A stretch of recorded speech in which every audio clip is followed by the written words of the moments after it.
So yeah, I thought I'd do a video on how I think Aspergers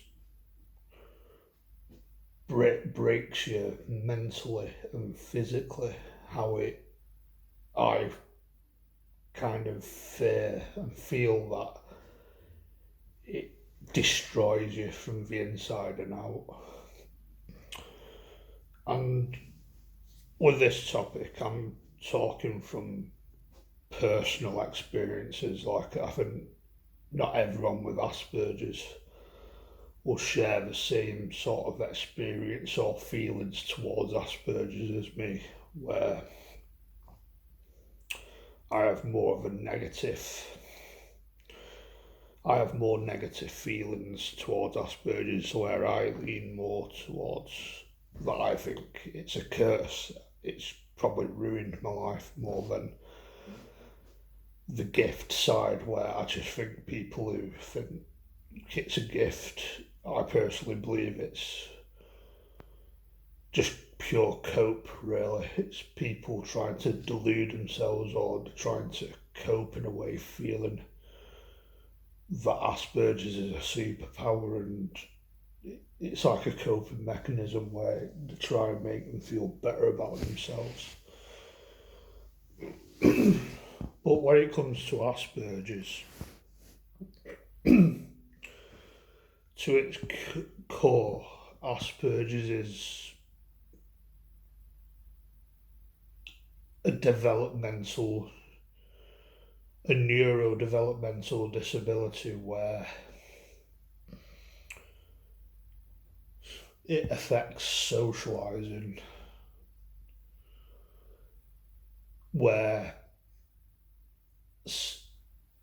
explaining Asperger's in its most simple way is that you're going to have trouble socializing, picking up social cues, and sustaining relationships, and just find it having a much harder time in connecting with people, having cliques, having a social circle, and things on top of that where you're clumsy in a lot of ways, where you can do things but you may not pick certain things up to a level of a normal person, where you may not pick up key life skills to a normal person, like socializing, like getting a job, probably organisation, and many other things. Like I'm no professional, like medical professional or psychologist, so I'm not 100% correct, or I'm not really the person to go to define Asperger's and stuff. But when it comes to its core, it's you have trouble with socialising, and because of that, especially in your adult life, coming from me personally, you're gonna find the world a very lonely place where you're gonna experience a lot of social isolation. You're gonna be left out of groups, and it feels like a constant battle and climbing up a steep hill, holding a rock behind your back, trying to sustain some sort of social life, or try and have some sort of normal life. And I've been hearing this like passed around like loads of times, where loneliness and social isolation is the equivalent of smoking 100 cigarettes a day. Like, I don't know how factually correct that is, or if that's correct, but to me, that not just affects you mentally, it's going to affect you physically, where it destroys you inside and out. breaks you, completely destroys you. And coming from me personally, like, I've noticed a lot of this sort of stuff come with me as of being an adult, as of ever since being like a teenager, leaving school. Like, I don't know if it is Asperger's, it may very much not be Asperger's and just how the modern world works today, but more than likely, Asperger's is the easy thing to blame it on, where I have struggled with social isolation, loneliness, being left out, where I remember at high school, last 2 years of high school, when it was form time, I was isolated, and I think that might have been the thing that destroyed my confidence, thinking that I'm not good enough, and it's taken effect to how I am today, where I get a bit all paranoid and stuff when it comes to socialising, being in social groups, where I think I get all paranoid thinking am I not as capable as everyone else, where you're going to put the extra step in and to try and socialise, try and connect, and it just overcomplicates it all. So yeah, in form I was socially isolated. I don't know if that was my own doing or the sort of people I was around, but I was more shy than everyone else. I thought I probably had a lot lower self-esteem issues and confidence issues than everyone else, and that's probably the Asperger's. It probably is. Where I socially isolated myself or sat in the corner on my own because I felt nobody liked me. I weren't good enough.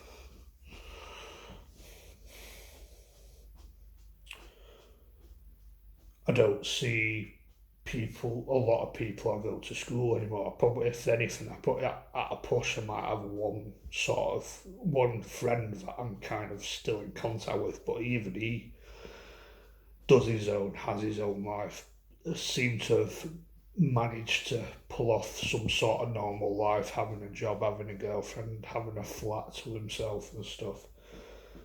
And I've just, for whatever reason, that's just not come natural to me. It's just, I've never seemed to have picked up the skills to live in the modern world, I'd say. Modern day society. The way the world is now, where I think everyone overcomplicates everything with all these labels, and people are even confused about what gender they are. So that says a lot how confusing and confused this world is, how complicated it is.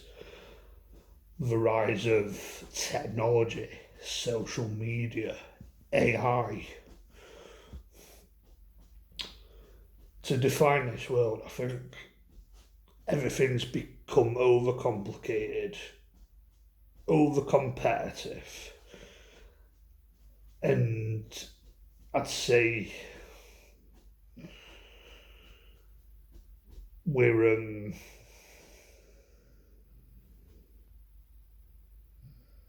overpopulated as well, where everything is overcomplicated, over competitive, where you have to be, it feels like you have to be the top dog in society to compete in life. And if you can't compete, you shit on the side, you're sidelined. And that's what's happened with me, where it's funny how we live in a world where we're overpopulated, but we seem to have a problem with socialising.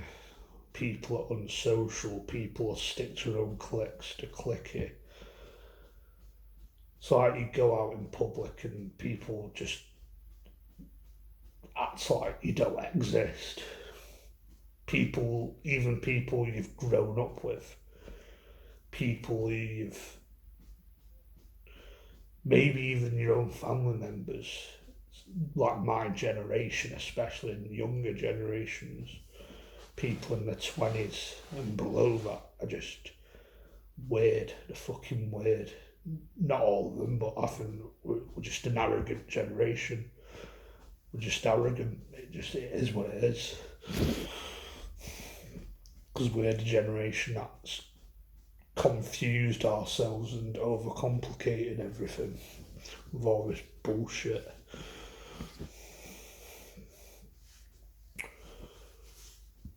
And how it breaks me physically, like I just mentioned, it's like smoking 100 fags a day, but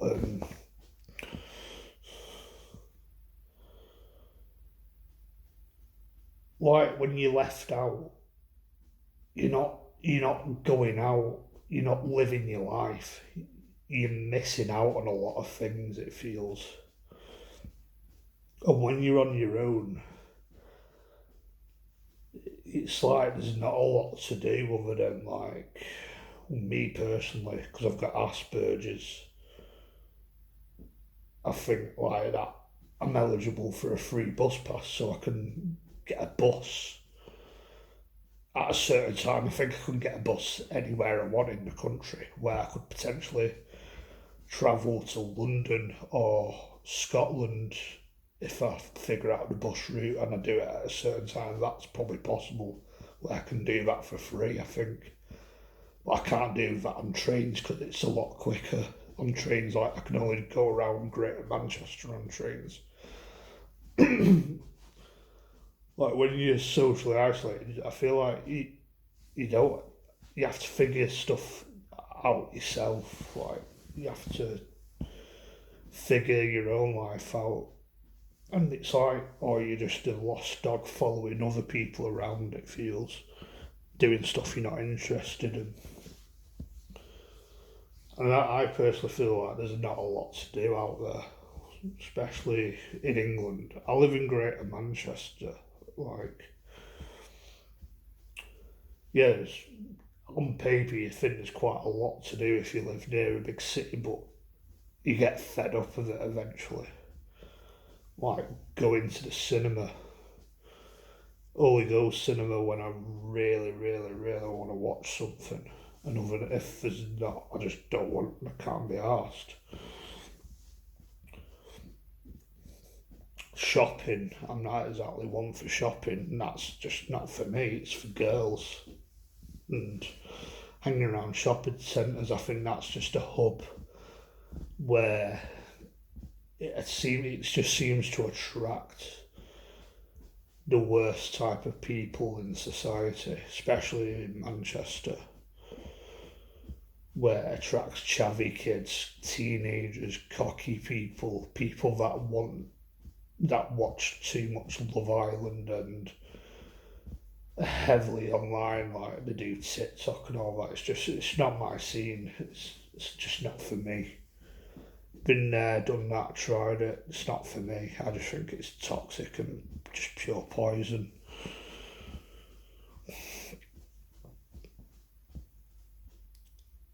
And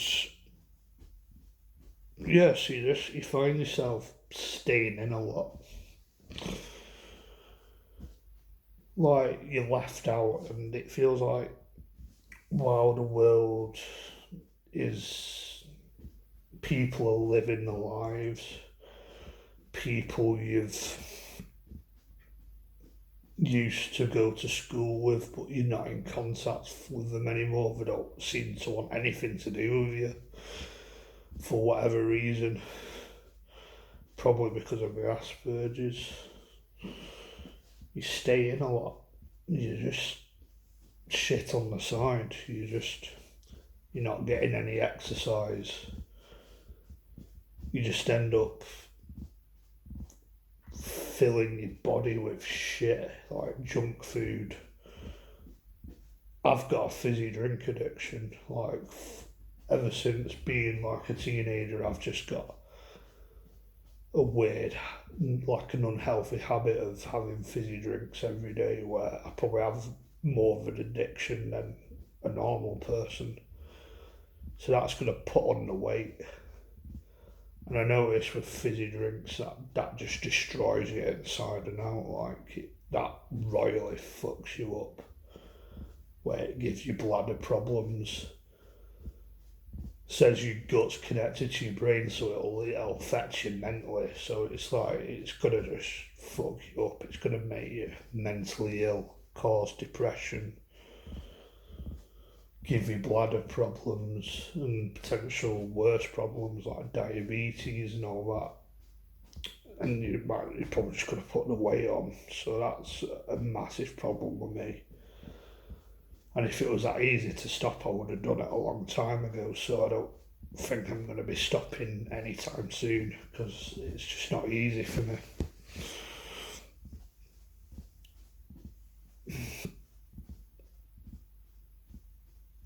So you just... I don't know, like that, and that, I think that's what pisses me off. Like that's what makes me depressed. It's like,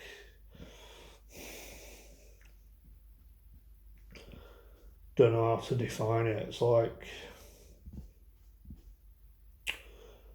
and that's why Aspergers is a curse, because while these normal neurotypical people are growing up, living their life, getting married, buying their first house, having kids,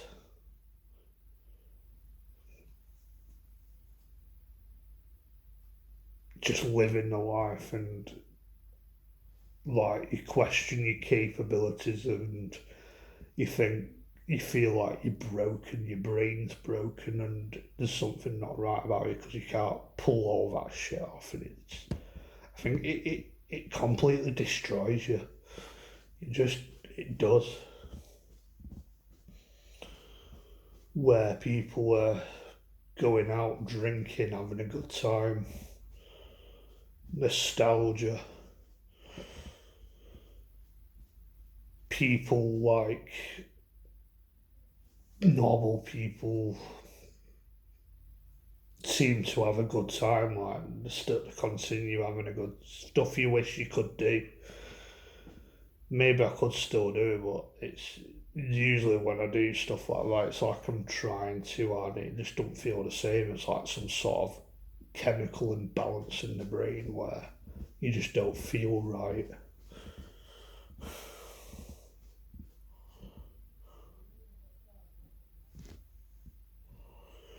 And